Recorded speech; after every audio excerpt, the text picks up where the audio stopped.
कहते हैं कि लड़कियों को, औरतों को अपनी तारीफ सुनना बेहद पसंद रहता है। क्यों ना, अगर जो किसी को खाना बना के दे दे, चाहे घर वाले या बाहर वाले, कोई अगर जो खाने की तारीफ कर दे तो अगली बार उससे भी अच्छा खाना बनाने की कोशिश करती हैं ताकि तारीफ मिल सके। और ये एक महिला की बात नहीं है, एक लड़की की बात नहीं है, तमाम जो है कि लड़कियों की बात है, तमाम औरतों की बात है कि अपनी तारीफ सुनना इनको पसंद रहता है। मैं ऐसा क्यों कह रही? दरअसल जो आज की घटना है उसमें भी कुछ ऐसा ही होता है। एक महिला जो कि उसके घर का नौकर होता है, अक्सर अपने मालकिन के पास जाता तो मालकिन कुछ ना कुछ उसको खाने के दे देती।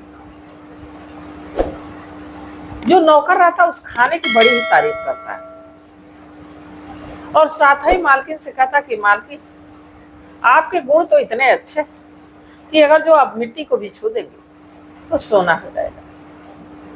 अब उसकी रोज रोज की तारीफ सुन के जो मकान मालकिन होती है, एक दिन इस नौकर को ही अपना दिल दे बैठती है। इसके बाद एक कत्ल होता है और जब इस मामले का खुलासा होता है तो वाकई लोग हैरान हो जाते हैं, परेशान हो जाते हैं कि कोई अपने निजी स्वार्थ को पूरा करने के लिए ऐसा कैसे कर सकता है। इसमें कई जिंदगियां तबाह और बर्बाद हो जाती हैं। इसमें 3 मासूम की जिंदगी अटक के रह जाती है कि अब इनका ख्याल कौन रखेगा। आखिरकार ऐसा क्या होता है, तो इसको जानने के लिए वीडियो को पूरा देखिएगा। नमस्कार, मैं सावित्री यादव यस के क्राइम में आप सभी का स्वागत करती हूँ। आज आप लोगों से एक छोटी सी गुजारिश करना चाहती हूँ, एक रिक्वेस्ट करना चाहती हूँ कि अगर जो आप लोग चैनल पे नए आए हैं तो चैनल को सब्सक्राइब कर लीजिए, घटना को ज़्यादा से ज़्यादा शेयर करिएगा। इस घटना को सुनाने का मेरा उद्देश्य ये नहीं है कि किसी की भावनाओं को ठेस पहुंचाया जाए, किसी को आहत किया जाए, बल्कि बस इसलिए कि लोगों को जागरूक किया जाए, लोगों को सचेत किया जाए। तो आप लोगों से साथ की उम्मीद है, आप लोगों से सपोर्ट की उम्मीद। आप लोग अगर जो हमारी मदद करेंगे तो हम आप लोगों तक जो भी छोटी बड़ी जानकारी पहुंचाने की कोशिश करूंगी। और हमारी पहल भी मात्र इसीलिए, इस घटना को सुनाने का मेरा कोई मकसद ऐसा नहीं है कि किसी को जो कि नुकसान पहुंचाया जाए, किसी को आहत किया जाए, नहीं। मात्र लोगों को सतर्क करना है, सचेत करना है। तो अगर जो आप लोगों को वीडियो पसंद आती तो लाइक करना मत भूलिएगा, लाइक जरूर करिएगा, क्योंकि आपके एक लाइक से हमारा हौसला बढ़ेगा और मैं भी कोशिश करूंगी कि आप लोगों तक जो भी जानकारी वो पहुंचाती रहूं। तो चलिए ज़्यादा बात ना करते हुए इस घटना की तरफ चलते हैं। दरअसल जो घटना झारखंड प्रदेश का एक जिला लगता है धनबाद।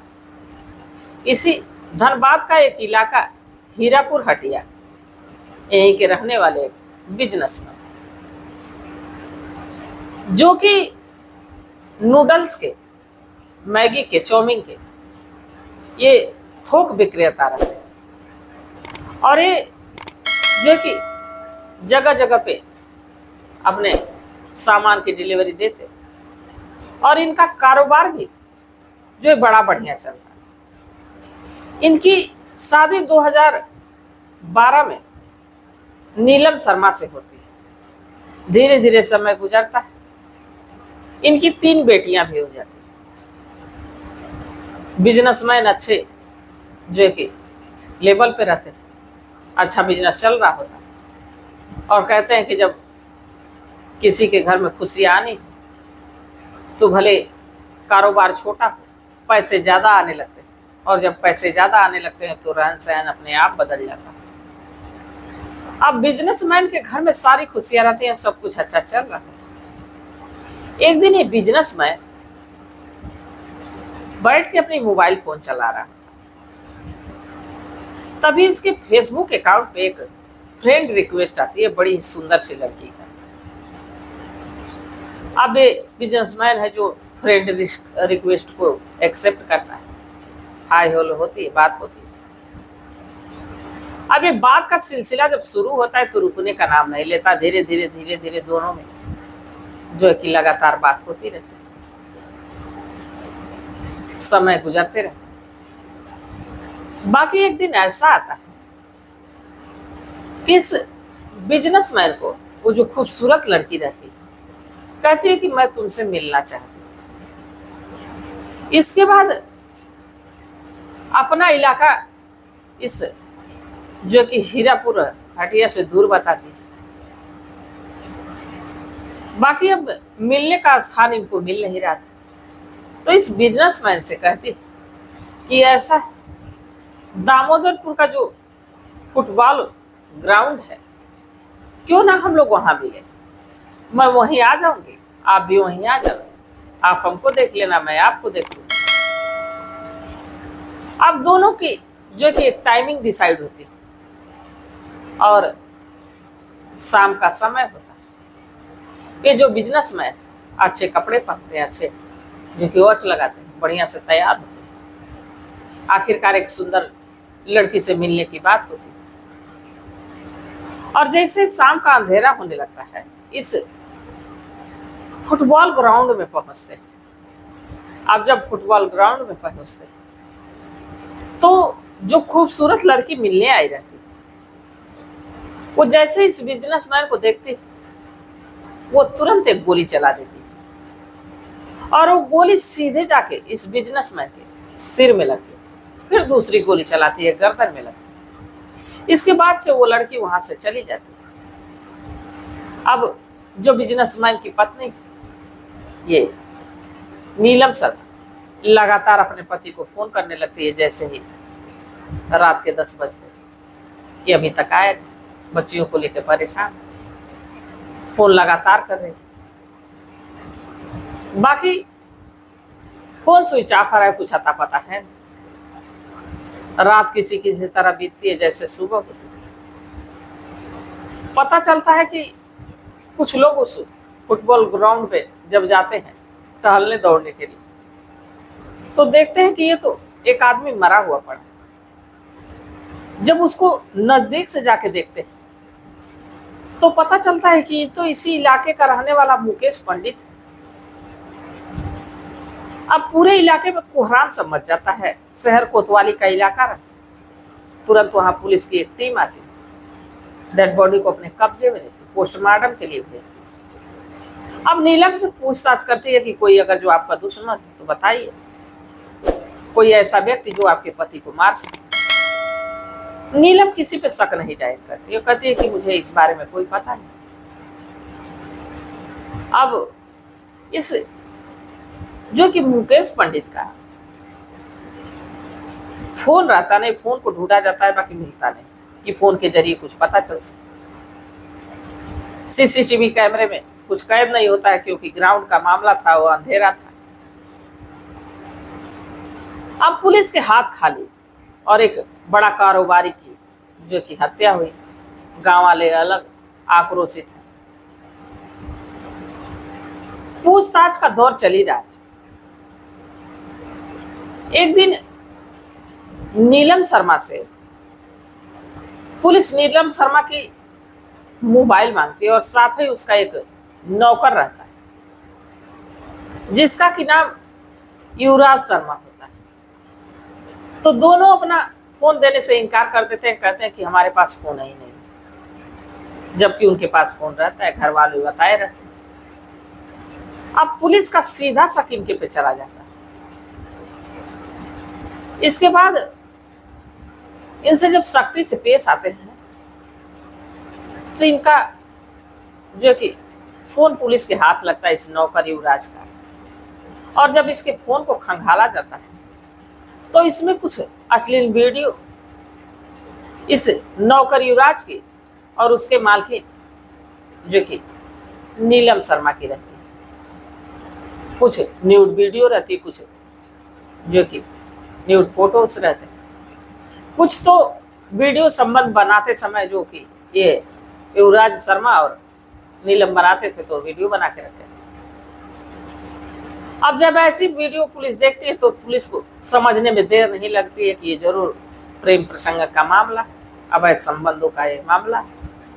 इसके बाद नीलम को भी उठाती है, और जब नीलम को उठाती है और दोनों से सख्ती से पूछताछ करती है तो वाकई दिल को कचोट देने वाला, दिल को दहला देने वाला एक मामला निकल के सामने आता है। ये जो युवराज है, ये अक्सर जो कि हर समय घर का काम करता, नीलम के पास आना जाना लगा ही रहता। युवराज देखने में बड़ा ही खूबसूरत रहता, नीलम इतनी खूबसूरत रहती नहीं है, ना नीलम का पति इतना खूबसूरत है। बाकी ये जो नौकर युवराज शर्मा रहता है बेहद खूबसूरत रहता है, हैंडसम रहता है। अब इसका आना जाना मालकिन के पास लगा ही रहता, कोई ना कोई काम रहता। तो जब जाता तो मालकिन इसको कुछ खिला पिला दिया करती। अब इसकी जम के तारीफ युवराज किया करता था। ये बात मालकिन को बड़ा अच्छी लगती थी। धीरे धीरे समय बीतता रहा और कभी मालकिन और नौकर एक दूसरे के करीब आ गए, इनको भी नहीं पता चला। और नीलम अपने ही घर के भीतर इस नौकर युवराज से शारीरिक संबंध बनाने लगती है, नाजायज संबंध रखती थी।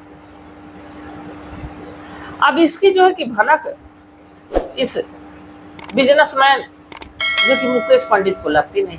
धीरे धीरे समय गुजरने लगा। अब ये जो युवराज है ये नीलम से कहता है कि ऐसा है कि मैं तुम्हारे साथ रहना चाहता हूँ, तुमसे शादी करना चाहता हूँ।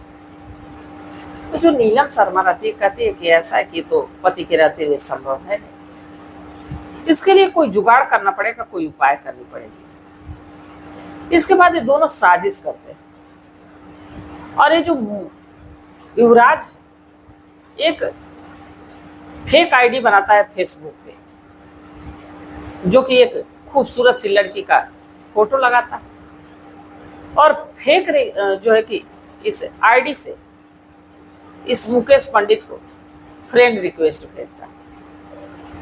अब मुकेश लगातार लड़की समझ के इस युवराज शर्मा से बात करने लगता है। अब कई महीनों तक बात करते करते मामला यहाँ तक पहुंचता है कि दोनों एक दूसरे से मिलने के लिए बेचैन हो उठते हैं। अब मुकेश उससे मिलने के लिए तैयार हो जाता है, डिसाइड होता है कि फुटबॉल ग्राउंड में आना है। मुकेश जो कि पूरी तरह से तैयार हो गया लड़की से मिलने के लिए फुटबॉल ग्राउंड पे पहुंचता है। रात का अंधेरा होता है, टॉर्च जला ही रहा होता है कि तब तक युवराज शर्मा जो कि उसी ग्राउंड में किनारे खड़ा रहता है, जैसे देखता है कि मालिक मुकेश शर्मा मुकेश पंडित आ गए। ये जो है कि मुकेश पे गोली चलाता है और एक गोली सीधे सटीक उसके सिर में लगती है, दूसरी गर्दन में लगती है। इसके बाद जो युवराज है वहां से फरार हो जाता है उसके मोबाइल फोन को लेकर। अब इस बात की जानकारी किसी को रहती नहीं। नीलम को फोन करके बताता है कि हमारा काम हो गया। अगले दिन खबर फैली जाती है कि इस मुकेश पंडित का जो है कि किसी ने कत्ल कर दिया। अब इसको तो ये लग रहा था कि कोई जान नहीं पाएगा, तो कहते हैं कि गुनाह चाहे कितनी भी सफाई से किया जाए, कुछ ना कुछ ऐसा छूट जाता है, कुछ ना कुछ ऐसा रह जाता है जिससे कि पता चल ही जाता है, गुनाह साबित हो ही जाता है कि गुनहगार कौन। अब जब इस मामले का खुलासा होता है तो इस युवराज को और इस नीलम को जेल के सलाखों के पीछे डाल दिया जाता है। बाकी अब 3 जिंदगियां, जो 3 बेटियां रहती हैं इस नीलम की, एक 2 साल की, एक 5 साल की, एक 7 साल की, इनको तो देखने वाला कोई नहीं होता है।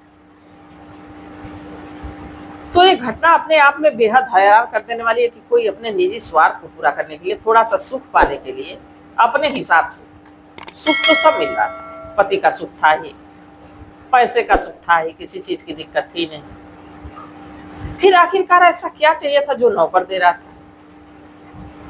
हाँ, वही तारीफ, जो कि पति अपने काम में व्यस्त रहता था। और यहाँ जो कि इस मुकेश पंडित से भी थोड़ी सी गलती होती, पत्नी को घर में रहते हुए चैट के जरिए, जिसको हम जान नहीं रहे, जिसको हम पहचान नहीं रहे, उसकी ना सिर्फ फ्रेंड रिक्वेस्ट को एक्सेप्ट किया बल्कि उस अनजान व्यक्ति से मिलने भी पहुंचे। तो इस घटना को सुनाने का मेरा उद्देश्य ये नहीं था कि किसी की भावनाओं को ठेस पहुंचाया जाए, किसी को आहत किया जाए, बल्कि बस इसलिए कि लोगों को जागरूक किया जाए, लोगों को सचेत किया जाए।